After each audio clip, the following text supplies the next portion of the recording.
Hi అండి, welcome to my channel. ఈ వీడియోలో మనము టెండర్ని ఏ విధంగా క్యాన్సిల్ చేయాలా, అదేవిధంగా వాళ్ళ బిడ్ సెక్యూరిటీ వాళ్ళు టెండర్ అప్పుడు పే చేశారు కదా, అది ఏ విధంగా రిటర్న్ చేయాలో చూద్దామండి. ముందుగా ఇప్పుడు మీ దగ్గర డి గారు లాగిన్, ఎస్సీ గారు లాగిన్ రెండు ఉన్నాయి కదా. డైరెక్ట్ ఎస్సీ గారు లాగిన్ ఓపెన్ చేయండి అండి. ఓపెన్ చేయగానే ఇలా ఈ విధంగా వస్తుంది.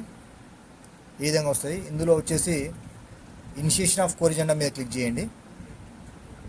ఇనిషియేషన్ ఆఫ్ కోర్ ఎజెండా మీద క్లిక్ చేశాక ఈ విధంగా ఇలా వస్తుందండి. ఇక్కడ డిలీట్ సింబల్ వస్తూ ఉన్నది చూడండి. నేను ఒకటి మీకు డిలీట్ చేసి చూపెడతాను.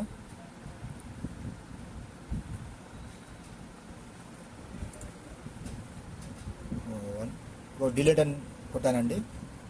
కొట్టాక corrigendum subject cancellation of tender అని కొట్టండి.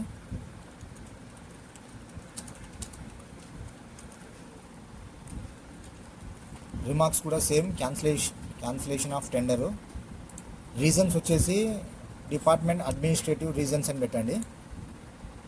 కామెంట్స్ ఇప్పుడు మనం డైరెక్ట్ మీరు ఎస్సీ గారు లాగిన్లోనే చేస్తారు కాబట్టి డైరెక్ట్ అప్రూవ్డ్ అని కొట్టేయండి.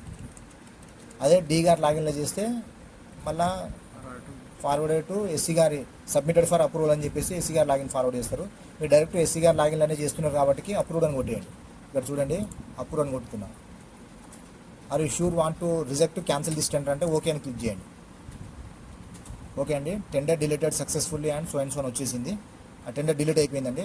ఇప్పుడు తర్వాత ఏం చేయాలంటే మనం టెండర్ క్యాన్సిల్ చేశాం కదా, వాళ్ళు బిడ్ సెక్యూరిటీ కట్టి ఉంటే ఆ బిడ్ సెక్యూరిటీ అమౌంట్ రిటర్న్ చేయాలి. అదేవిధంగా అంటే కింద చూడండి, కింద స్క్రోల్లో రిఫండ్ ఈఎండి అని ఉన్నదండి. రిఫండ్ ఈఎండి మీద క్లిక్ చేయండి. రిఫండ్ ఈఎండి మీద OP1 వరంగల్ 01 ఇదండి. దీని మీద క్లిక్ చేశాను. క్లిక్ చేశాక ఇక్కడ ఏమని చూపెడతా ఉన్నదంటే ఈఎండి డీటెయిల్స్ ఏం లేవండి. ఎందుకంటే వీళ్ళు నాకు తెలిసి దీంట్లో ఎవరు పార్టిసిపేట్ చేసి ఉండరు కాబట్టి ఈ విధంగా వస్తూ ఉన్నది. మీకు ప్రీవియస్గా ఒకటి చూపెడతాను.